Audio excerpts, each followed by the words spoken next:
ଏହି ପାହାଡ଼ ଉପରେ ହଜାର ହଜାର ପ୍ରାକୃତିକ ଶିବଲିଙ୍ଗ ରହିଅଛି।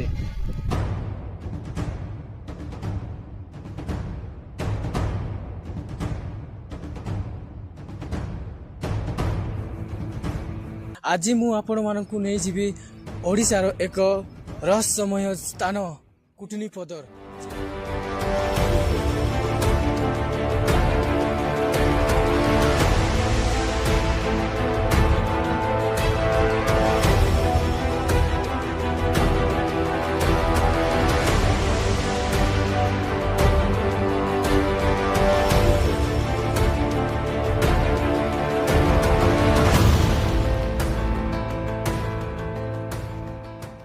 जदि आपण मानक जड़े ओडिया यात्रीर यही सफर भल लगुच तेरे दा ओडिया नोमाद यूट्यूब चैनल को आपण माने सब्सक्राइब करंतु एवं आगकू मो सह नुआ नुआ जगह बुलिबार प्रस्तुत रुहंतु। परवर्ती वीडियो रे देखा हबा। जय जगन्नाथ।